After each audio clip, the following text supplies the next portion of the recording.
really good game at Stamford Bridge. Wow. Pretty stunning game at the Amex and with Brighton versus Manchester City. And, of course, it finished 2-1. Matt O'Reilly and João Pedro substitutes in second half, Rob, that turned the game around after Man City looked so good in the first half. Bernardo Silva talked about them being in a dark place. I should imagine it's a little darker now.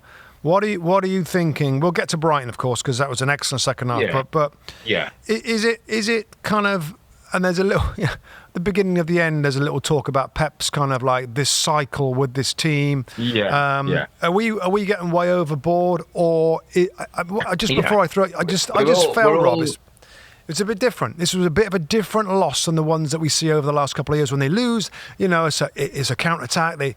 They turn the ball over. This looks now, the last few games, there's 10 goals conceded in 4. The structure and there's quite a bit more wrong than we've seen maybe for many years under Pep. Injuries is listen, they don't need any excuses. A team won 4 straight and done what they've done, won the treble. They don't need excuses. Injuries, I mean, have been incredible. Now, again, you can go to numbers in the squad not being deep enough. That's the way he's always gone about his business, Rob. That's the way he does it, and that isn't necessarily going to change. He talked about people actually, and I totally agree, people are liking it that Man City aren't winning, because whenever somebody's as successful and wins everything, everybody else starts to go against them. Man United had it in their pomp. People were watching Manchester United much to see them lose as those that were watching to see them win. What I've liked in the last 24 hours is I think it was Captain Kyle Walker come out with a couple of things. He made a couple of great sayings. He said, we've enjoyed being champions. Now we have to show we're real champions. And he put out a lovely phrase, Rob, which the English will know more than that our American viewers. And he said, it's time to put on our wellies and wade through the mud. And Wellington's the Wellington boots and the big old boots. But he was almost saying, right, we're in it now. And we've shown we're a great team when we've got our fit players now. Now we've got to show we're a great team when things are going against us. And the ownership and just the raw truth of what he spoke and transparency, I thought I liked that. I also like how Pep took it on and said, it's welcome to a new world. It's a world he's not known. It's a world of 4 straight defeats in it for Pep Guardiola as a manager is unheard of. So he's saying he wants now him and his team to show the fight. And I like that as well, Rob. It's almost like if he can come back from this and win the 5th title, it's a title plus again. It's a bit like everybody's desperate to write this guy off. Everybody's desperate to write this team off. Is there nothing different, though, Rob, about the way it's playing now? Is there anything that would concern you? There is a bit different, there is a little bit different, and I was trying to find the right way to say, when Manchester City are playing well, we all see it and we all know it, and there's something I don't think people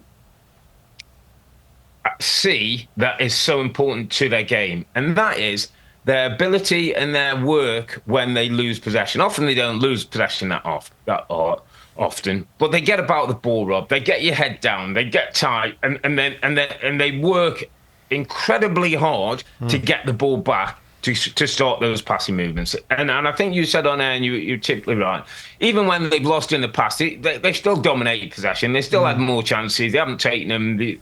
Counter-attacks usually hurt them, or set pieces hurt them, and they've lost the game. Interestingly, and where I was trying to get to was, in the last few weeks, Rob, we've seen Manchester City's football not be great, not be at its best. Although a bit like yesterday, they created enough chances that they get them in the first half, we wouldn't be having this conversation.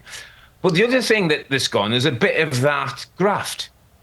Again, and I was listening to a few interviews now. Kyle Walker says we've gone 2 yards away from where we need to be, and that phrase hit me so clearly.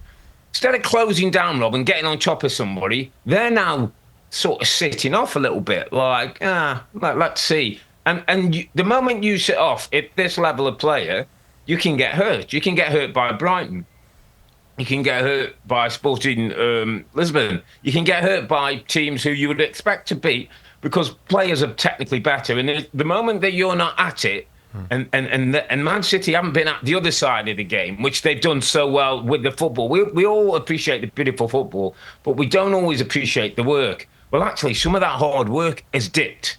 And they're not quite at that side of the game as well, Rob. And that's now given them a bigger problem. And I thought the way that Kyle Walker talked about it, again, I thought was spot on in terms of, that might be a little bit, oh, we're champions, oh, we've got injuries, oh, we've not got Rodri, oh, we're feeling a bit sorry for ourselves. It might be some of that, I don't know.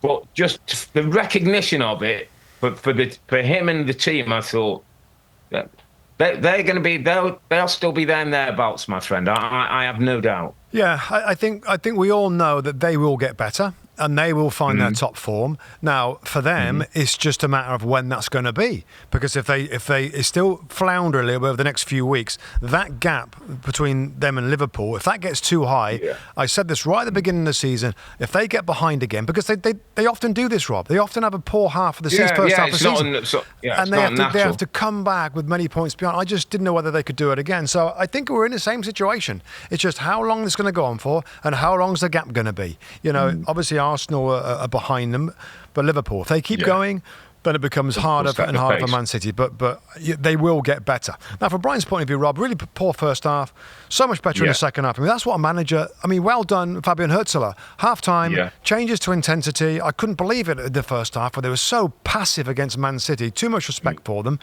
Second half, much more aggression, and the subs. Tons of subs. All subs were used. Gruder, McRiley, Balaba, Pedro. I mean, Jacob Mutter. I mean, that's the way to change a game with substitutes and intensity, and it was enough to win the game. I thought the manager did a great job. Absolutely, and he talked about staying humble when they've got good victories, about make sure they're putting the work in.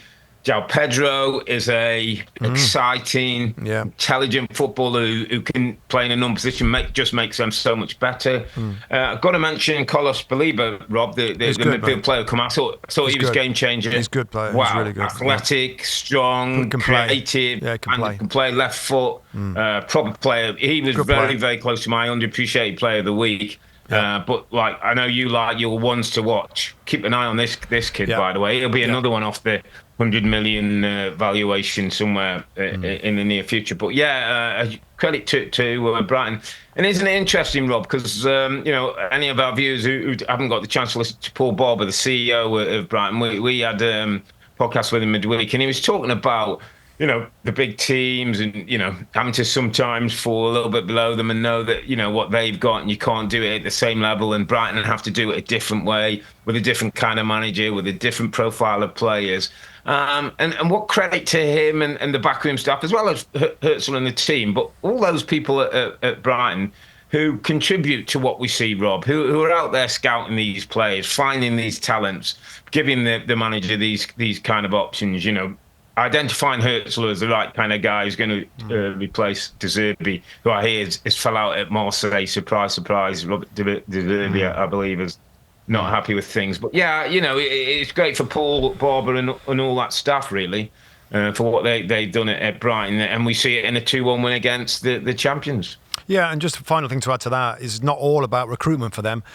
Jack Hinshelwood, 19-year-old midfield player, came through the academy. I think he started there when he's 8 or 9 years old. So not only are they doing great things in the market, they are also developing, creating their own players that have come through to play in the first team that will...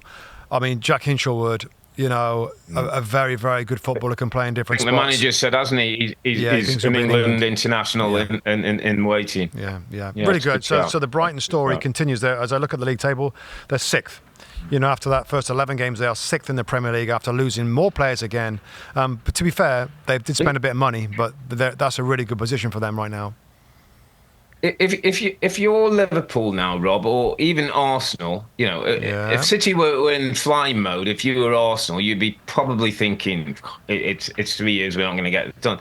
Isn't it time now? And I know we're going to talk about Liverpool next, but isn't it time now to really push on to at this precise moment? It's create as much space and gaps and points as you can, because that machine will get going and that machine will come after you again. It almost feels like make hay, like that they're the ill patient Man City. Don't send many get well cards. Like, crack on now. Let's crack on and get 12 points. Let's get 14 points. Whatever.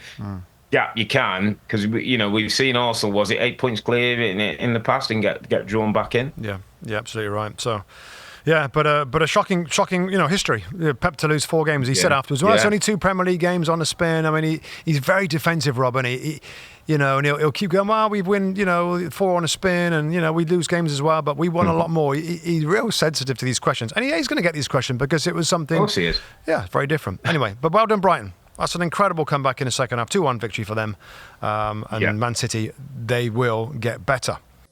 Hi there, I'm Rebecca Lowe, studio host of NBC's coverage of the Premier League. Don't forget to hit subscribe to watch more videos all season long. And if you want even more Premier League content, from original series to live matches, head over to Peacock.